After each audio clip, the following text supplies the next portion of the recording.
it's like someone mulligans to nothing and you just don't really play an actual game.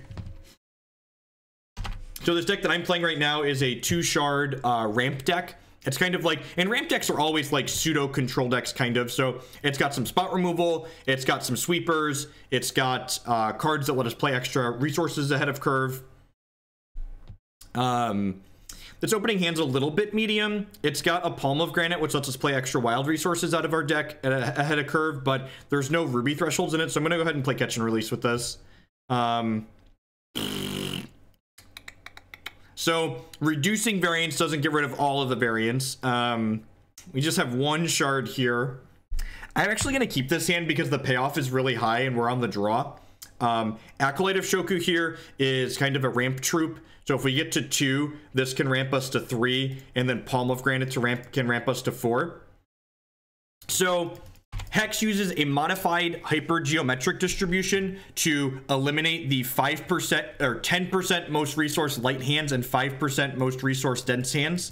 So basically it gets rid of those, a bunch of the no resource and all resource hands that your deck could generate. And because it does it using a probability distribution instead of just a static amount of resources guaranteed, it means that the amount of keepable hands you get to keep is going to, hey, we'll snipe for food with the 15-month resubscription. Thank you very much and welcome back. I do appreciate that.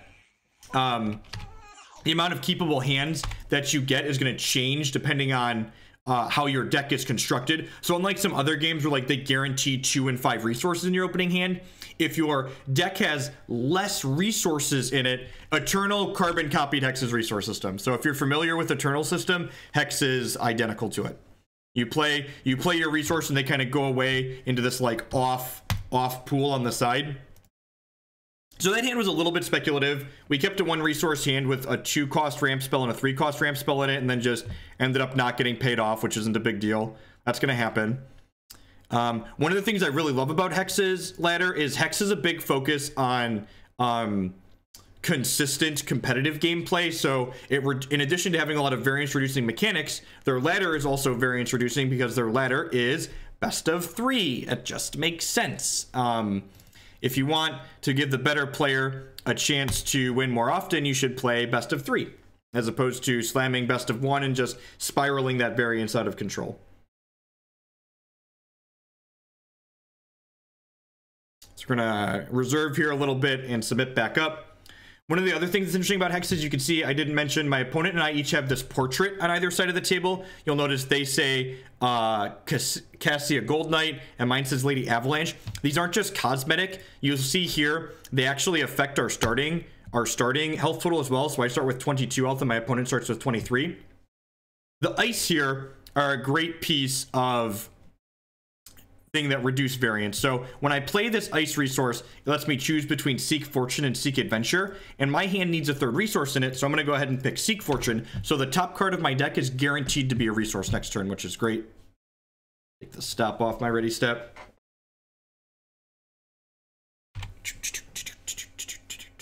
So perfect, we picked up our first ruby. I'm gonna go and play my Acolyte of Shoku out here. The attacking in Hex is identical to Magic. The attacking player declares attackers, defending player declares blockers. Primordial Sabretooth is a really powerful card in this ramp deck. It's actually kind of perfect for a ramp deck. It's a modal card. So at its base, it's a 7-cost troop that's a 5/4 with speed that deals 5 damage to something when it comes into play. But I can also use it as a 2-cost ability to just deal 5 damage to one of my opponent's things and then shuffle it back into my deck.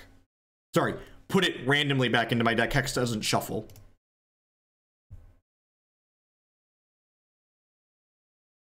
I think this deck is very good.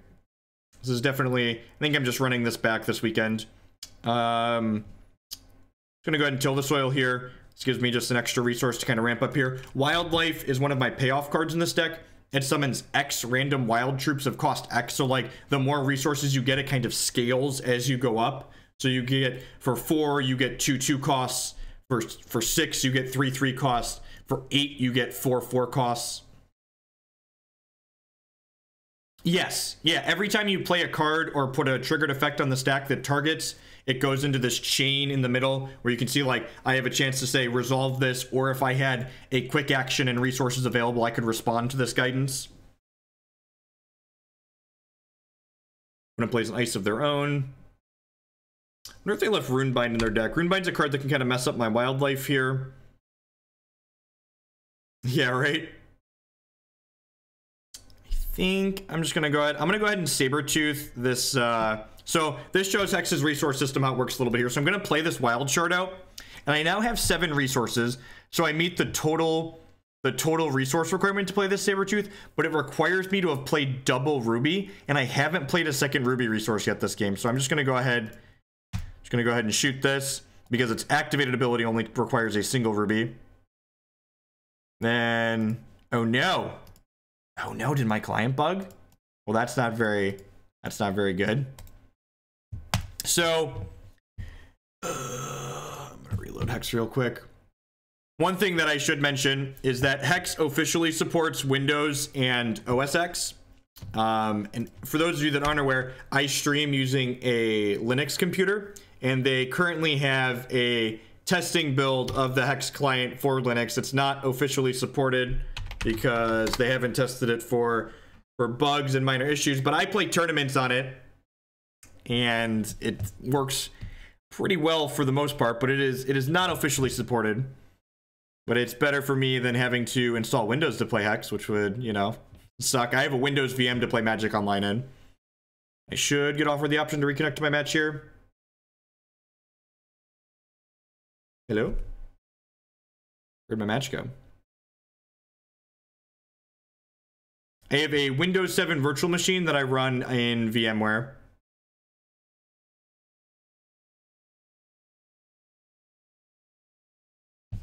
Hello, Bueller? Usually when you disconnect and reconnect, it pops up. Sorry, you have to look at my ugly face. God, I really need to shave. Got the whole Magic nerd Linux developer neckbeard thing going on right now.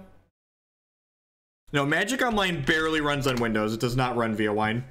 Need to have a pretty beefy machine. I've got a Core i7 processor and 32 gigs of RAM, so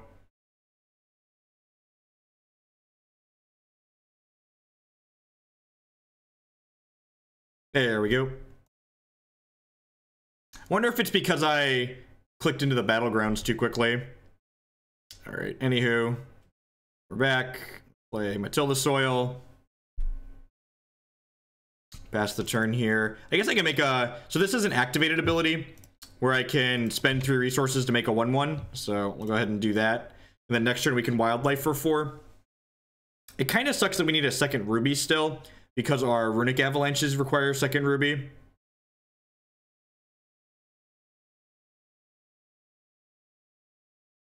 So my opponent's champion power here for 4 charges lets them illuminate 1. And what illuminate does is it makes them a candle if they don't have any candles. And if they already had a candle, it would allow them to make them larger. There's a second Ruby. Dece. I just don't like rebooting. Don't Runebind me, bro.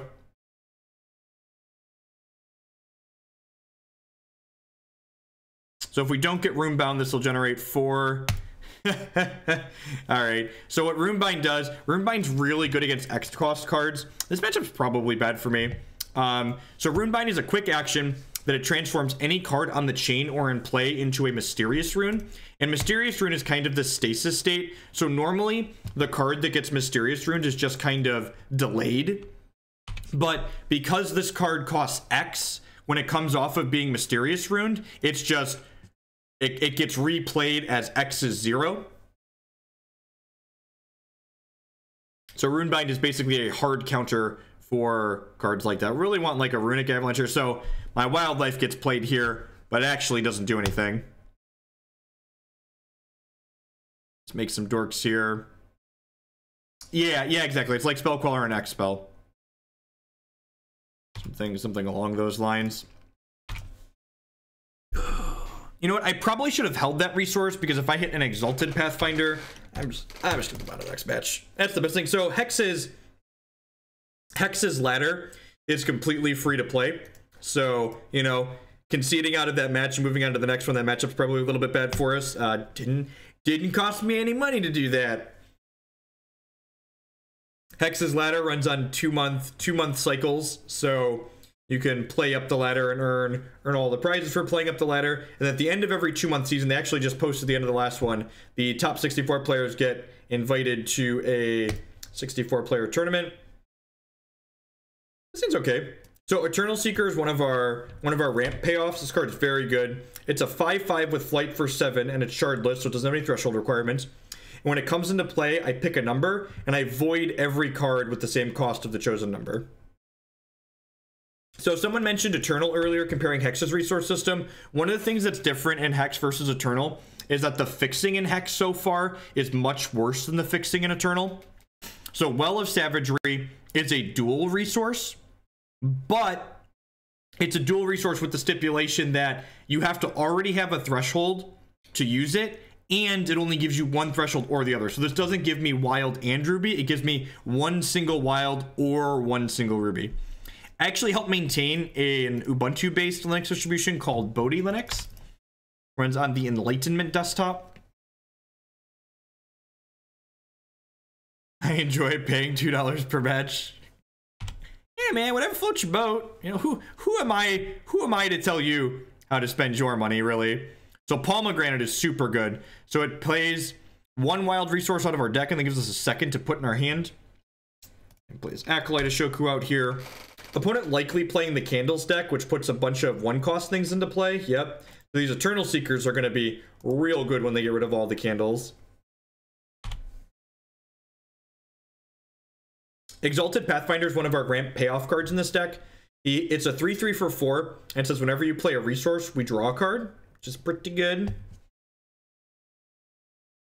Okay, the opponent is smart here. They're making their candles larger as opposed to going wider because they want to push damage as quickly as possible to play around these Eternal Seekers and these Sabretooths. Shard.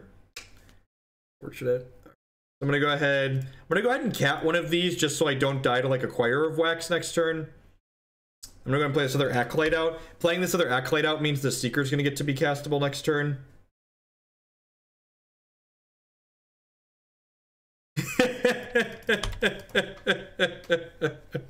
and technically it's only $7 for those matches, right? Because if you go 0-5, you get all your money back. You get 10 points back. How do they know to play around Seeker? So the deck I'm playing is a meta deck, right? Like this isn't a random brew. I top 8'd the 1K with it last weekend.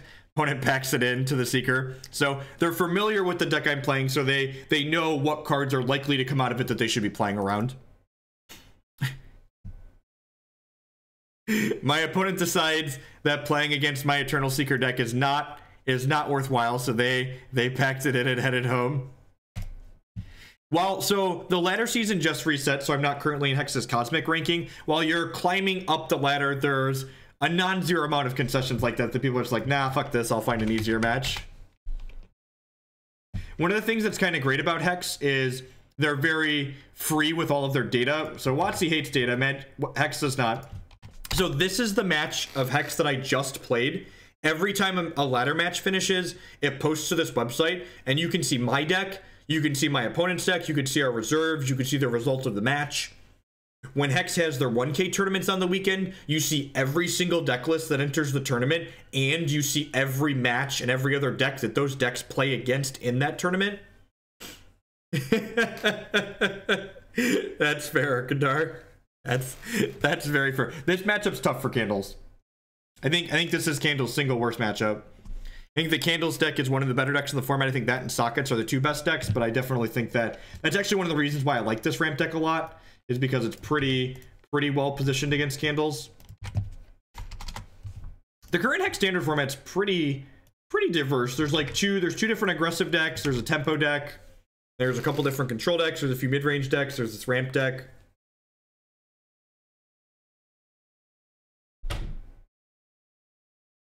Opponent is also playing Lady Avalanche. This could be a ramp mirror. This could be... So Lady Avalanche is also played in the Diamond Wild Momentum aggressive deck.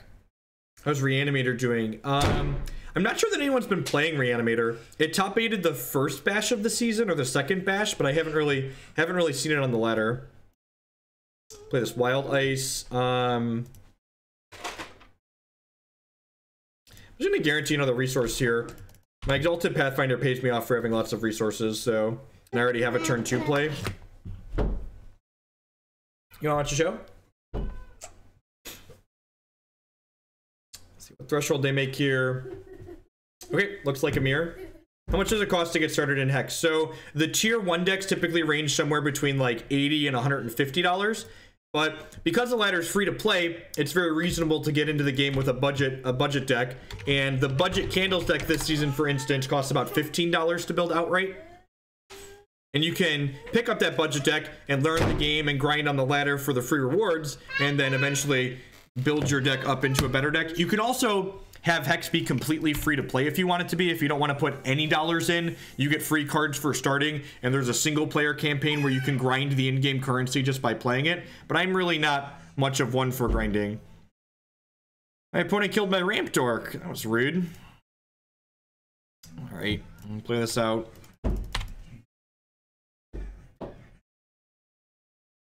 Disappointed that match only had 6 out of 8 Arcing Rusts. I actually think this deck's pretty good against Socket, so I don't think you need the 4th Arcing Rust in it.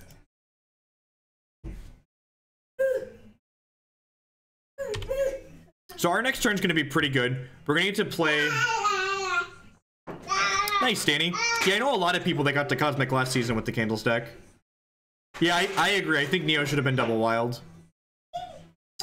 So Hex is not currently on mobile clients because they don't restrict the number of units you can have in play at any given time, like a lot of these games do. So the board can tend to get pretty cluttered to the point where you wouldn't want to play it on a phone.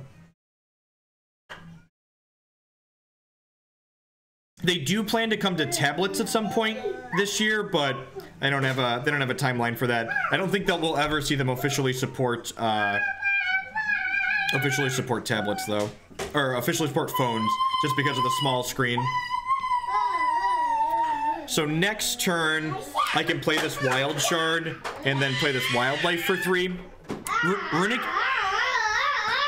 Runic Avalanche is one of our powerful payoff cards here. This discards our hand and then lets us draw 3 cards. Coming down here. Go upstairs. No, you can't have your dad. Daddy's working. Go.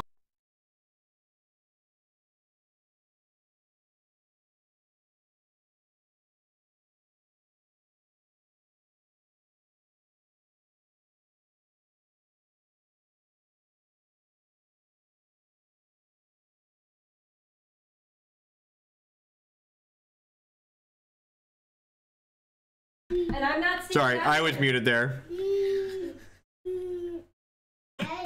Sorry. So Runic Avalanche lets us draw cards, and then it makes a threat as well. And then it has an ability called Runic, where it puts itself into the stasis state, and then eventually replays itself when we draw another resource. Can you tell we're playing a mirror here? Ooh, they don't have a resource to play. That's really good for us. So I'm gonna go ahead and play this out, see what we draw. Palm of Granite is a nuts draw here, so it lets us play an extra resource out of our deck, and it takes another resource to our hand, and then this resource allows us to hit our champion power here, which lets me play another resource this turn. So I'm kind of snowballing the momentum bonuses on here. All right, and then there's an Exalted Pathfinder of our own. Another Exalted Pathfinder. So now all the resources we play are going to draw 2 cards. This is a ramp deck, but man, between the Exalted Pathfinders and these Runic Avalanches, it draws a lot of cards, which is probably why I like it. I like decks that draw cards. How did I miss lethal? This doesn't have crush. How do I have lethal? I have anywhere near lethal. Oh yeah, Scars doesn't do 3. Correct. If Scars did 3, we could have swept the board up and then cracked into them, right?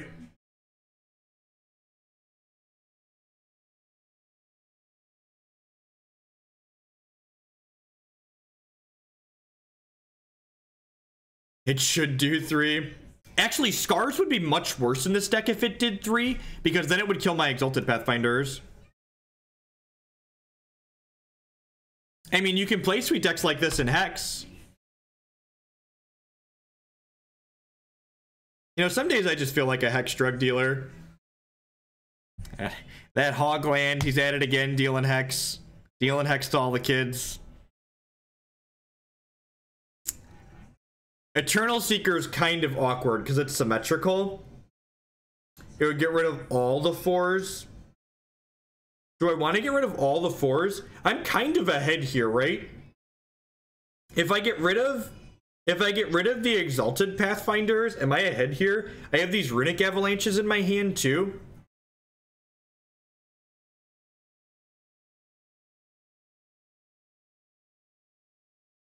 Also, for those of you that are new, people aren't used to this digital card games. Hex, like Magic, has a full buy, sell, trade secondary market, so you don't have to buy random booster packs and bullshit and craft cards. Hex Primal, you can just fill a shopping cart and hit checkout, just get exactly the cards you want and know exactly how much money it's going to cost you. There's not a link to sign up through me, so I get extra, but the sponsor link there, hexprimal.com, if you do decide that Hex is a game you enjoy and you want to put money into it, and you buy singles at Hex Primal, use the Jeff5 code there. That does send me a little bit of a kickback for advertising it on stream. Yeah, I'm gonna go ahead and just axe the Neos here. Mine have drawn way more cards than theirs, and like my 3s are better than their 3s.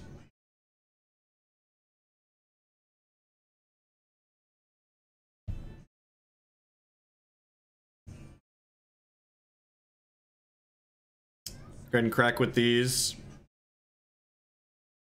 Like I have these Runic Avalanches too.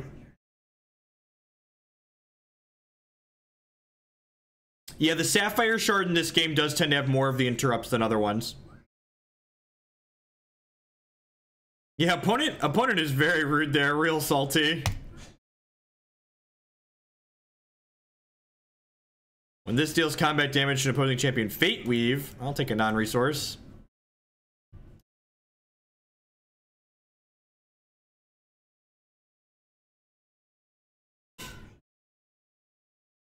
Hey, what you got, opponent?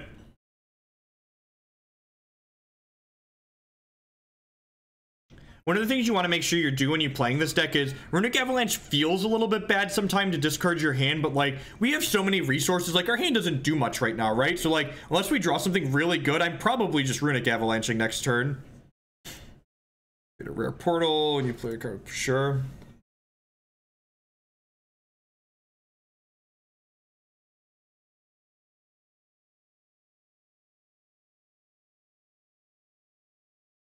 You want a Scars of War here? I think I'm probably gonna Scars of War here. Yeah, just clear that out. It is kind of scary, I agree.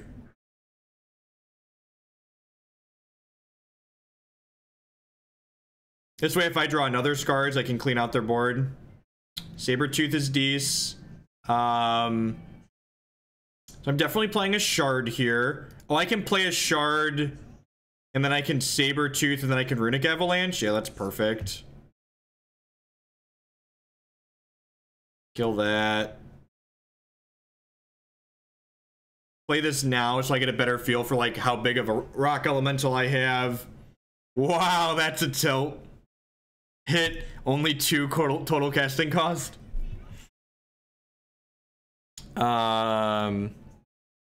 Am I willing to trade this for this? I don't think I am. Attack like this. This has Crush though, so like maybe that's worthwhile.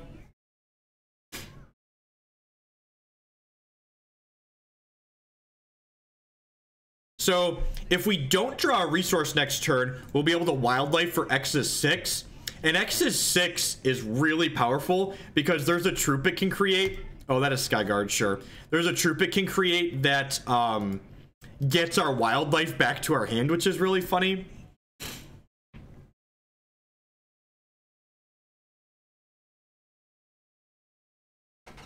And if we do hit a Shard next turn, we'll get a fresh 3 cards and probably get more action and another Rock Elemental.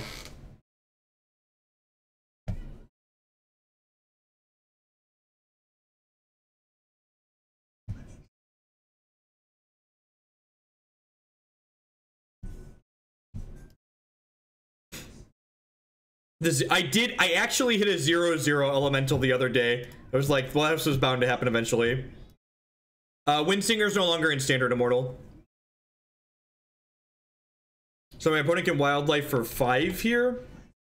They're getting to champ power this up, so this is a little bit of momentum building. This is going to be a 5 defense guy. Have Crush? No. Ooh, that's really good. Okay, do they have a way to kill this? So Scars of War, in addition to dealing 2 damage to everything, it adds the line of text to them. This is not healed at your end of each turn. So the damage is kind of stacked up on those things. Repoplar, it's pretty good. Oh, that was their portal card, sure. So we're probably in a pretty good spot regardless of what happens. This is going to die anyways from the damage once the momentum wears off, so I'm pretty happy to trade there. Like, they're down to 2 cards, and like, I have this Wildlife, I have this Runic in the bank. I'm kind of sad to lose my Wildlife here, but hopefully we get something good in these 3. Oh, Eternal Seeker. Don't mind if it does. This has Spell Shield, no, Crush, Steadfast, Portal. So I'm going to get rid of the 2s here, and then I'm going to go ahead and kill this guy. I'm going to hold on to this shard for now, just in case we draw an Exalted Pathfinder.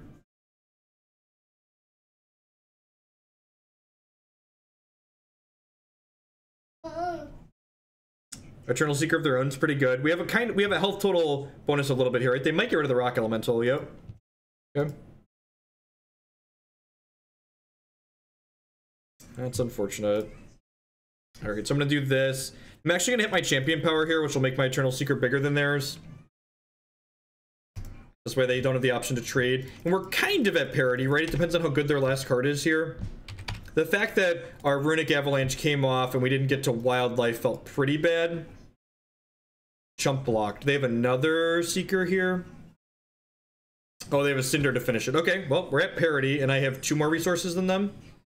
So we'll see who hits bombs first.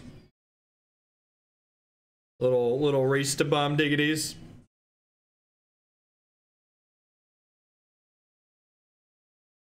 That's pretty good.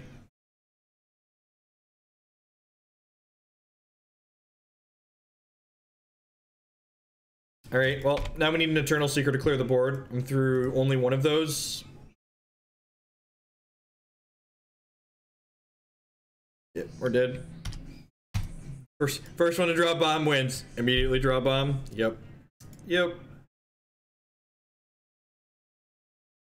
So one of the things I like doing in the ramp mirror is because Runic Avalanche is so good, I like to bring in the Rotting Chompknights and the Grove Wardens. I think that's fine. Oh, one was voided. Yeah, you're right. You're right. One was definitely voided. Do this. Groves, Rotting, Riposte. I'm assuming because they told me to shut up that they're watching the stream.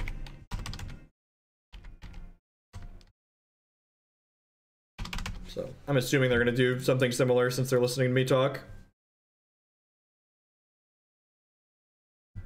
Is why I don't stream the 1Ks on the weekend. People ghosting me while we stream ladder matches is whatever.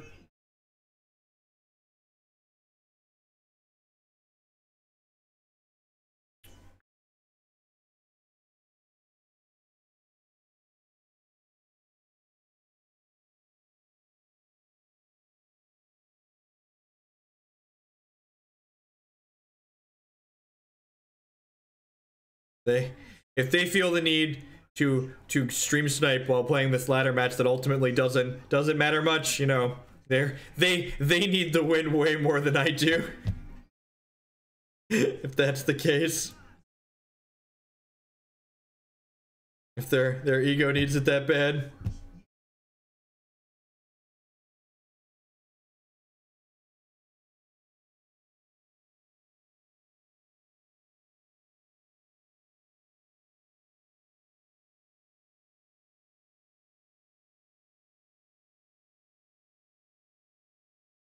You need that cosmic one game suitor, right?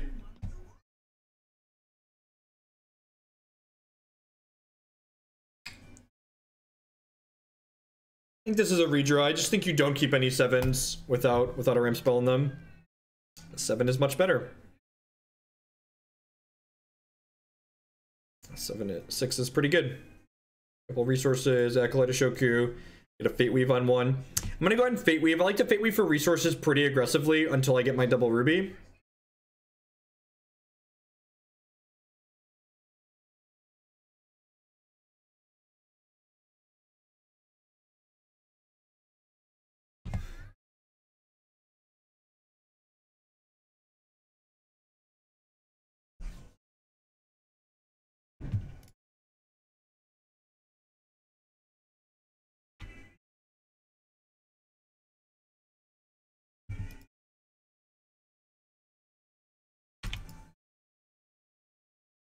Opponent letting me know in chat that they're ghosting. What a turd. If you're gonna be a turd nugget, don't scream out loud, hey, I'm a turd nugget. At least, like, be a turd nugget in shame in private. In the privacy of your own home.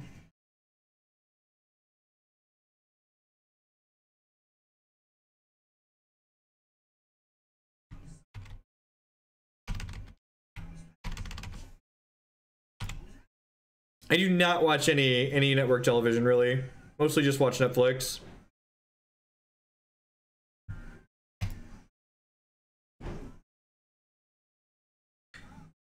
I'm just gonna do this now for some pressure.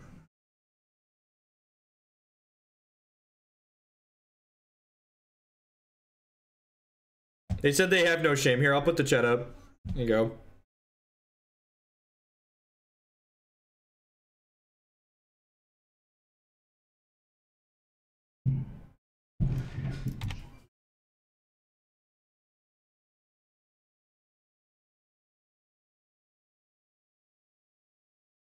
This isn't a terrible deck to play while people are being turd nuggets either, because like a lot of our cards just like rip off the top, so like, alright, fucking kill you.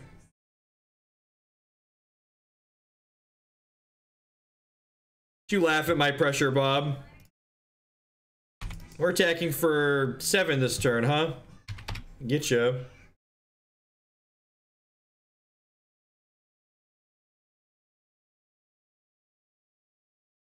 Again, not having double ruby kind of sucks because it means Runic Avalanche isn't live off the top.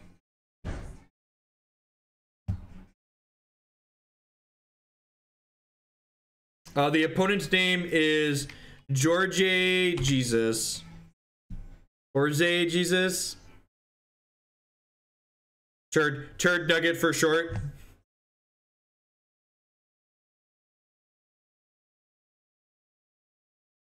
That's really weird. They put a bunch of bad cards in their ramp deck.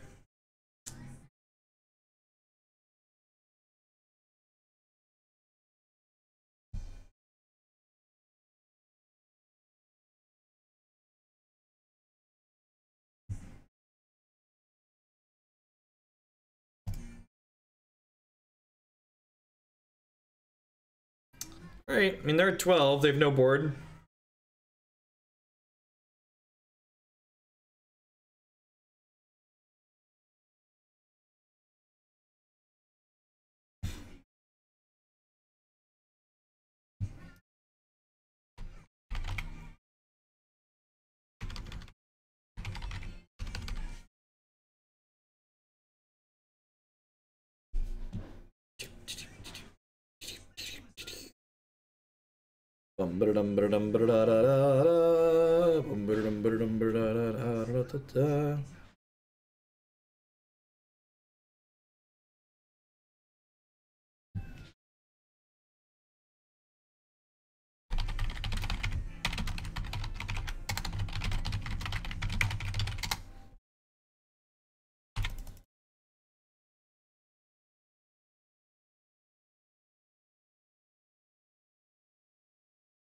Yeah, I think 15's fine.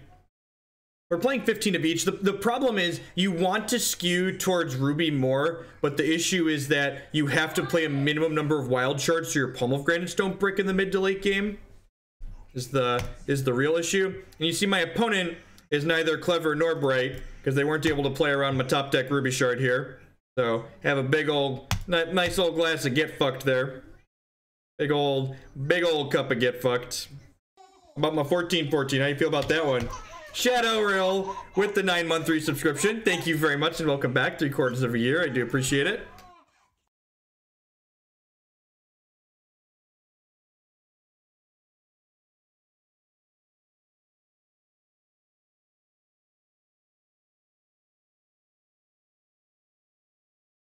Can I just ban all the people with J names to be safe, right? I went and looked, Bob. If you spot something that's probably their username, feel free to ban them. I already did some sleuthing though, and I was unable to find anything. This deck's very good, Bob, and it's powerful too. It's just like, it's good and it's doing neat things.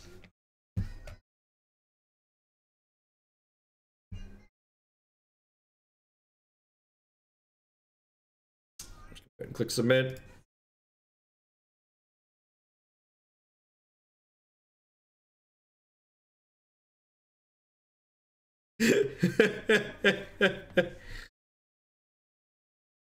It's like Valakut. Yeah, like our cards don't win the game on the spot. We draw cards with them. Like things that draw cards are always more fun than winning the game on the spot. Hey, Turd Nugget, hurry up and click submit on your reserves already. Thank you.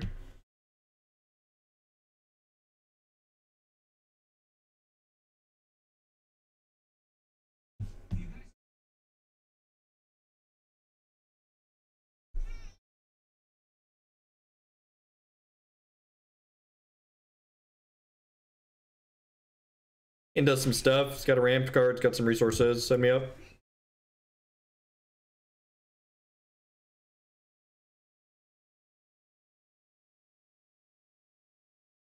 Jeez, are they really waiting to keep their hand to see what our opening hand is? Guess what, bud? My hand, see, I'm just gonna rail my way into my opponent here.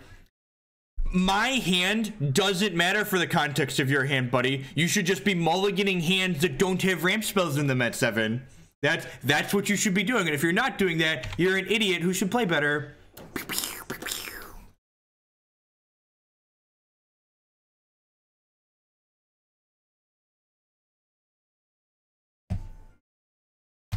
My cards are irrelevant. Does not matter. Holy gosh. Dear opponent, I hope your cat pisses on your keyboard. Dear opponent, I hope your power outlet short circuits and blows out your power supply.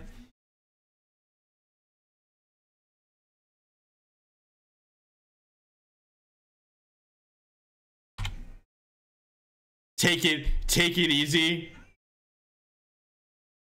Take it easy. Maybe you should take it easy and not watch my stream while you play. Look, just like you have every right to be a ghosting turd nugget, I have every right to lay into you for being a ghosting turd nugget.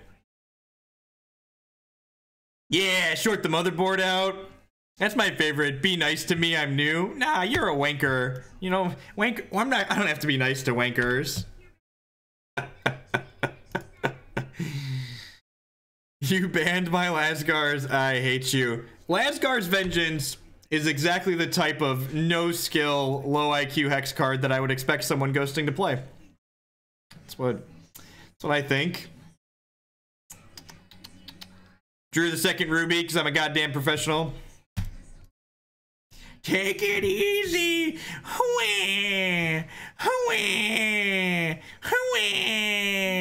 It's my opponent for reference, in case anyone was missing that.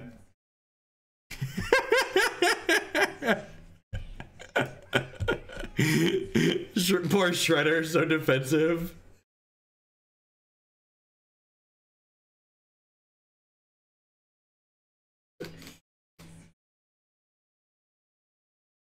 Opponent's got the nuts here on the play. The ramp into champ power.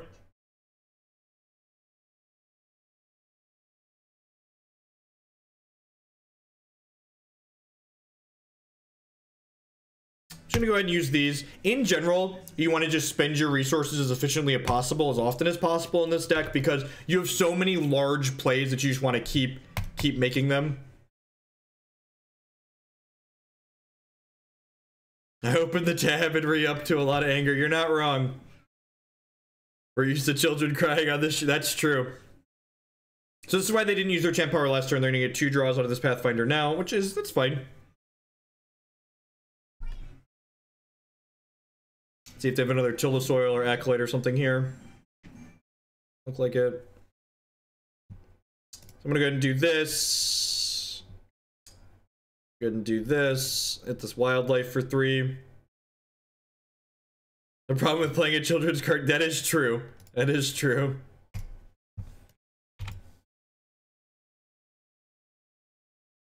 Pretty mediocre 3.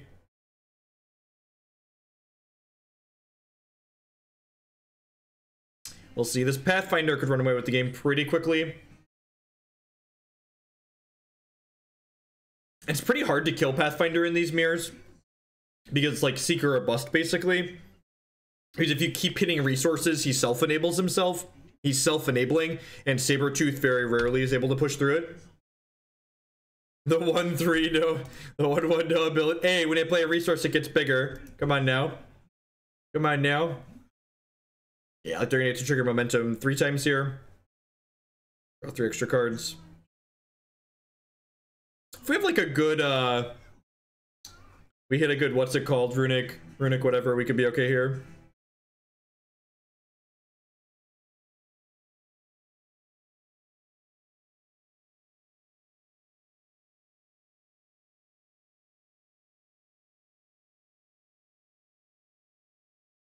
Alright, I'm gonna play one more match instead of continuing to play with this turd nugget.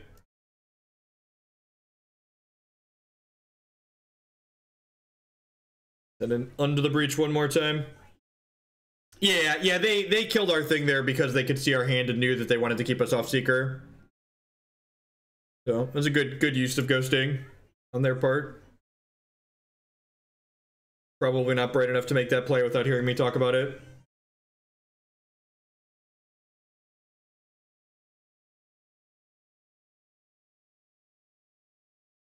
Oh geez, this is another mirror. This hand's decent, right? It's got Fate Weave for our 3rd resource. It's got a Till. This deck also, so Rolf here is the one that won the bash 2 weeks ago with this deck. So they are the deck's originator this season for the Ruby Wild Ramp deck. They've been playing it on the ladder pretty consistently for a while now before they won that bash even.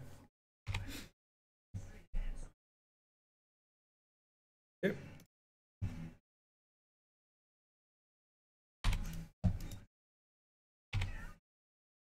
That's back here. Looking to rip a few more resources here.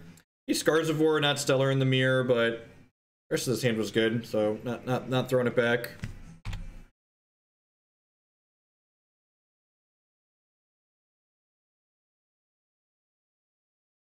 So because I drew this Runic Avalanche here, I was thinking about not playing this out for the turn, but if I don't draw a resource, I want to play this out next turn anyways. And if I do draw a resource next turn, I can slam this Runic Avalanche down. So I think it's worth just playing the Pathfinder out and passing the turn here. If they Sabretooth it, they Sabretooth it. And if they don't Sabretooth it and I hit a Shard next turn, the upside's pretty huge because I want to jam this Runic Avalanche.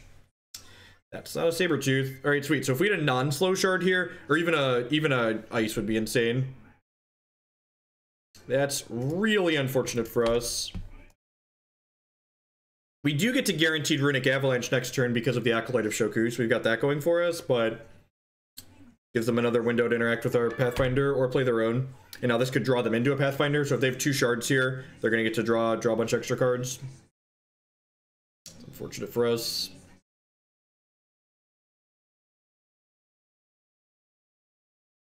So, big bucks, no cat. Alright, it's not a cat, it's good for us. It's like we're playing a mirror. That's interesting. Yeah, I think I want to just play that.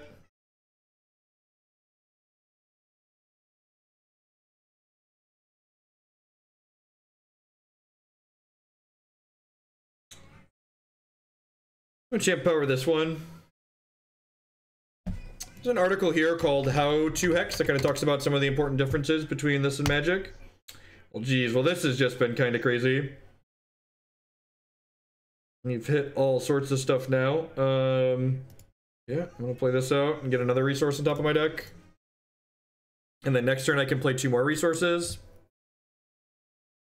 Am I attacking with this? Yeah, probably. I don't know if I love or hate the beer, probably both. Fair assessment.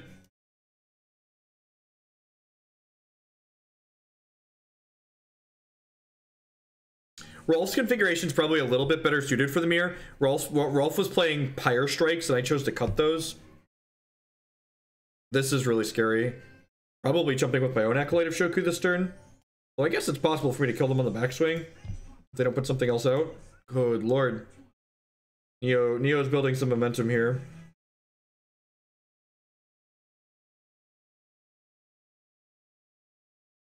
They have non-slow shard seeker. I can't remember if they have another shard drop or not. They could get rid of this and then kill me.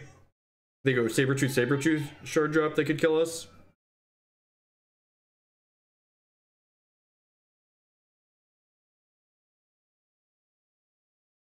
This guy's got momentum. Okay, yep, that's fine. If Rolf attacks with this, I have to jump block now. They did have a resource.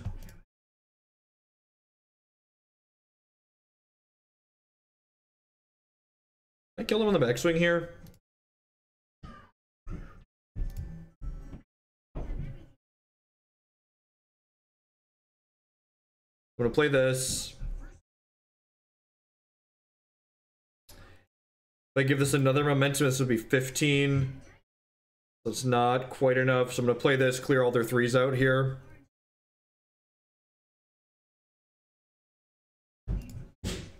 And give this momentum. I guess that is momentum 9, so maybe that doesn't really do anything. Another shard on top of my deck here. I guess this insulates it from Sabretooth, right? Which is nice.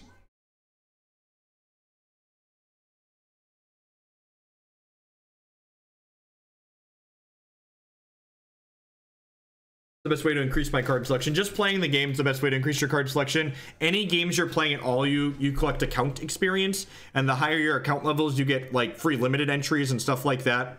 The things you want to make sure you do is the Rock tournaments and the Arcanum Vault tournaments that happen on different days during the week are either free or have very low entry fees. So you want to make sure you play in those to maximize your value.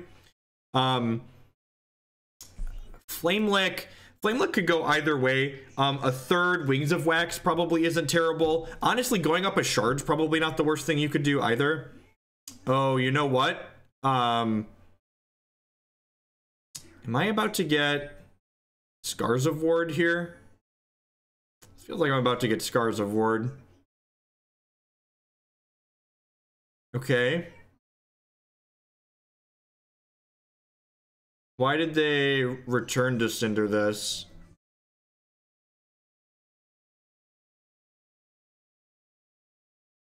Oh, because it has all the damage on it permanently. I'm dumb. I'm dumb. I should have Gargalith. I should have Gargalith this. I'm very dumb.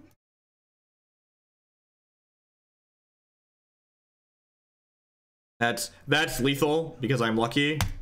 But I should have used my Gargalith that turn. Yeah, I should have used my Gargalith that turn. Should have protected with Gargy Boy. Alright, lucky is better than good, as we learned here today.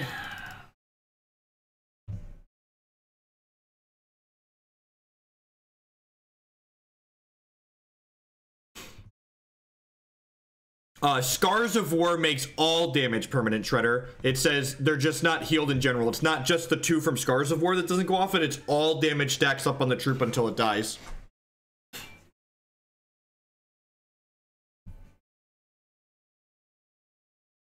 Yeah, that's probably fine, DLSU. Depending on what your budget is, I really like Sabretooth in the Candles deck. I think that card's very reasonable in there. And again, I mulligan that first hand. I pretty much just auto mulligan any hands that don't have ramp in this deck. It's like, don't keep a 7 without a piece of ramp unless it's like you're playing against like sockets and you have like Return to Cinder's Arcing Rust or like a couple of really good early plays.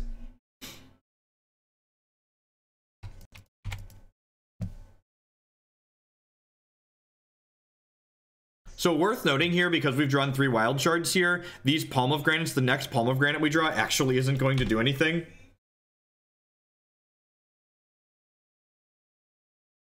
I'm just going to go ahead and kill this. Again, just want to use our resources as efficiently as possible. This was a great draw this turn.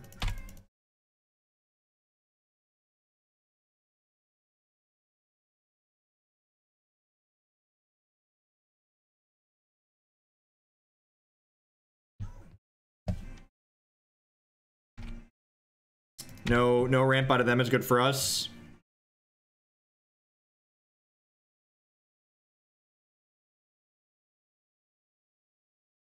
Open up here.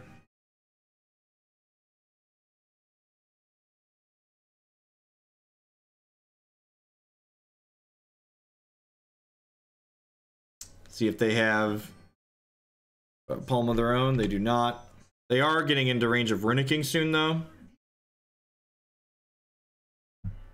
It's really unfortunate that I don't have a second Ruby, otherwise we could have Riposte up here. So there are no more wild shards in our deck. We've got that going for us. If we draw more resources, they'll be Ruby unless they're wild ice.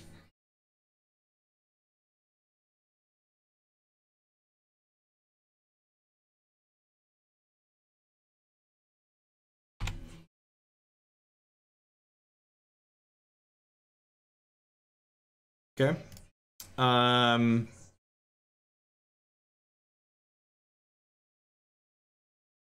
Yeah, I'm just gonna start attacking.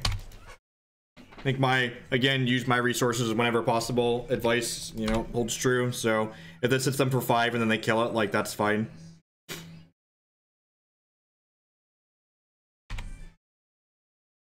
I guess I could have champ powered there. Yeah, maybe I'm supposed to champ power there and momentum it. That's very possible. They cat my cat. Yep.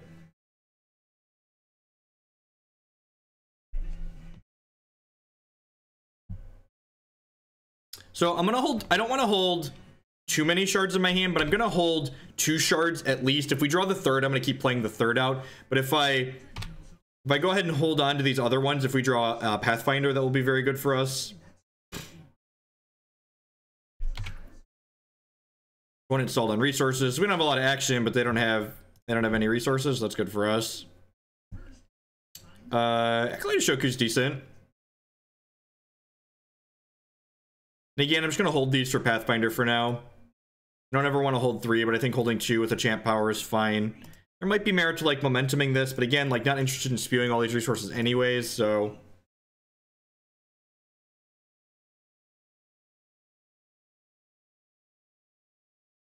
Okay, there's their 7th, so they can play cats now. Also play Seekers.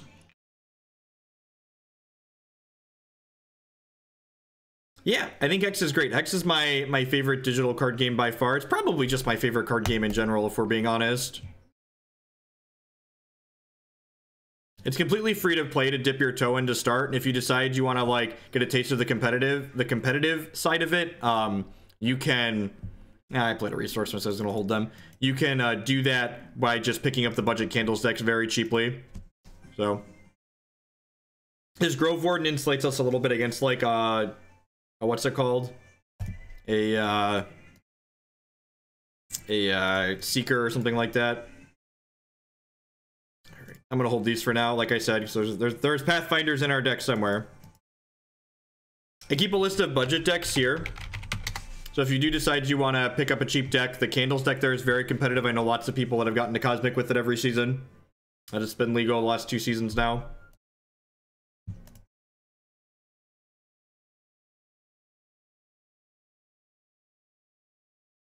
I'm going to play out this slow shard. No reason to hold 3. What a weird game. What a weird waiting game.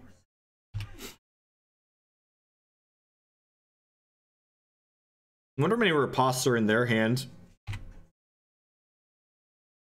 Well, I got a bunch of Pyre Strikes too. First one to a Neo wins.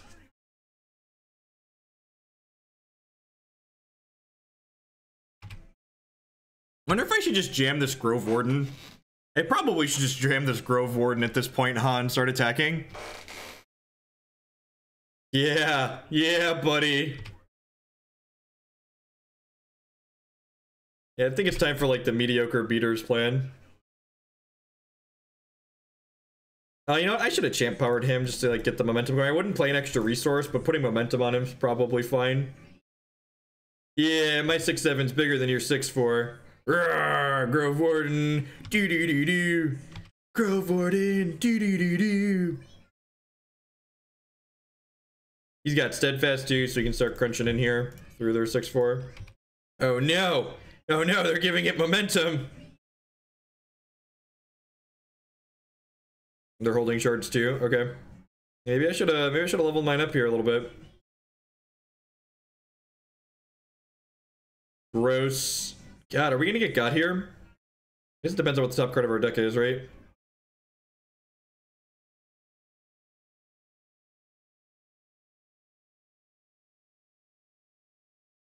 If we don't hit action here, we're probably dead next turn. Well, I mean, that qualifies as action. I'm only going to do this for 5 because I want to play around a riposte out of them.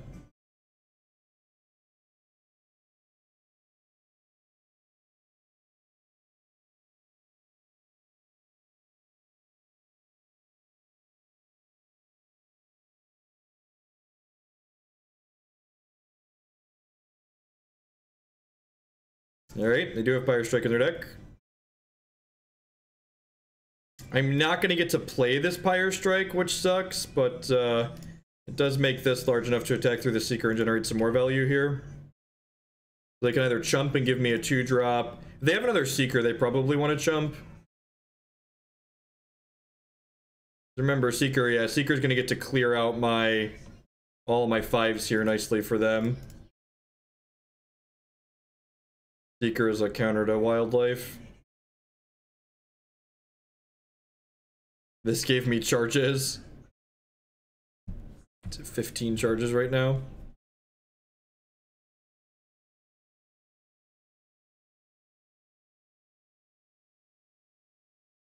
Huh.